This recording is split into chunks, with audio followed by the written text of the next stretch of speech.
I'm doing it obviously underpaid professional women's sports. How many of you guys knew that we have like a national professional softball team? Yeah, who knew? Okay, that's actually a lot better than I expected. The reason I asked that is because not very many people know that we have actually a professional softball team, because MLB kind of overshadows softball quite a bit, and I'm just being honest. But so they're actually supposed to be in the next Olympics, and I think the next Olympics is 2020. Don't quote me on that, but they're actually supposed to be in it, and they're going to have softball bringing it back again and everything. And so there's a picture of Jimmy Finch. I just wanted to bring up a picture of her. But this is not the only sport that is overshadowed by men's sports. I'm going to talk about a few sports and just kind of compare the stats on that. So according to an article written by Kate Thomas, National Women's Professional Fast Pitch, they're typically paid from $8,000 to $50,000 a season, and their season lasts from about June to August, so that's only a couple months. Whereas on average, I know this is not a current statistic, but in 2012, the salary of a Major League Baseball player was about $3,215,000 per season. So let's do the math because I like statistics quite a bit. I'm going to take the maximum that a national professional fast pitch player would make, which would be about $50,000, and I'm going to subtract it from the average salary of an MLB player. That equals a difference of about $3,165,000. And granted, there's a bit of an argument that you could say that MLB gets quite a bit more coverage than the professional softball team does. But even with that being said, really the only difference between the two would be their genders. Alright, so now I'm going to compare the highest paid player from each team. For the fast pitch, the highest paid player is Monica Abbott, signing $1 million contract with the Houston Scrapyard Dogs team, and that's their professional team down in Houston, Texas. And then the highest paid MLB player of 2019 would be Stephen Strasburg. Don't quote me on how to pronounce his last name, but he was getting paid at $38.8 million for this current 2019 season.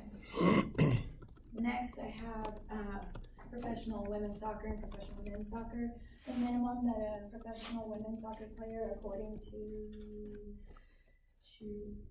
I don't have an author by it, I just have it as my article, soccer implications, but according to them, they make a minimum of about $16,500, and then the maximum that they would make would be about $46,200.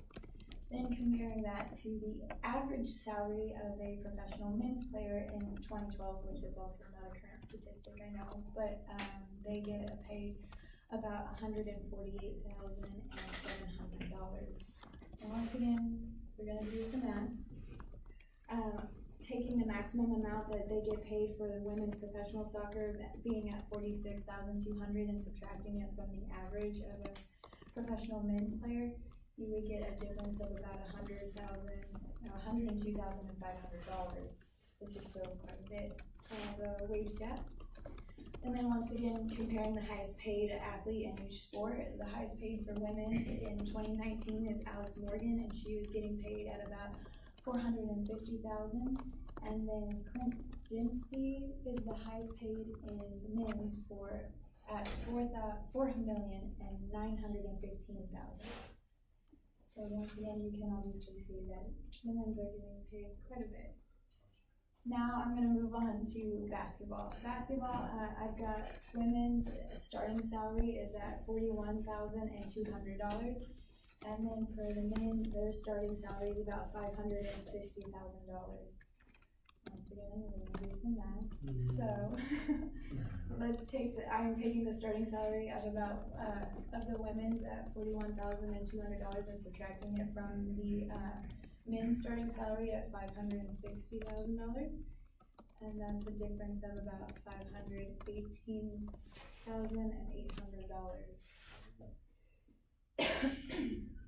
The highest paid for women's, would be Sylvia Foles, I would say is how to pronounce her last name. She got paid at 900 and about 90,000. I'm just roughly. I don't have the exact statistic on that, but in 2018, that's what she roughly got paid. And the highest paid for the men's would be Stephen Curry at $34 million for his 2018-2019 season. So, can anybody give me a legitimate reason as to why men are getting paid more?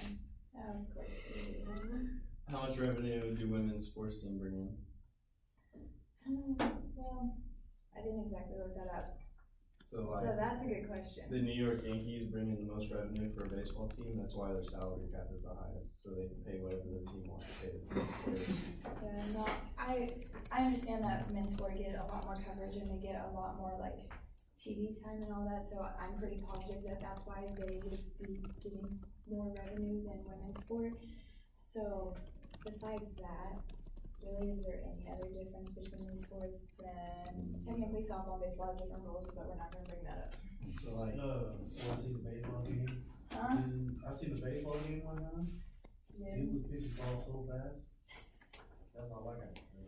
I can give you a lot of stats on softball pitching and baseball pitching, but I'm not going to because that's Who not pitches part of it. faster?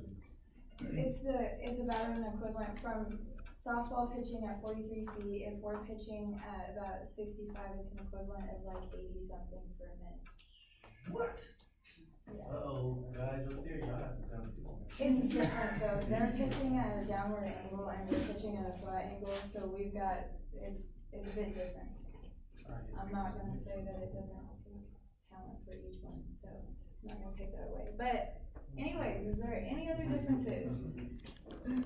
so if you go down a level, so like women's professional sports, if you go to like minor league baseball, women actually get paid more than minor league baseball players. The average salary for a minor league baseball player is like $5,000. Well, that's about, women's professional softball gets paid about 8,000 starting for about 3 months worth of season. And that's professional, you're talking about minor league compared to professional, so that's still, it's kind of a bit of a slap in the face to women. So, anyways, besides the rules of the game, I have this part. Really the only difference is their gender. I understand that there can be, there's a difference because there's like more coverage, people are a lot more into baseball and all the other sports, but still, I wholeheartedly believe that women's sports need to get paid equally. And then here are my works cited, here's all my sources for everything, and I'm definitely going to look into what you asked, Hunter, so I'll figure that out and I'll have an answer by Friday. So thank you for your time and thank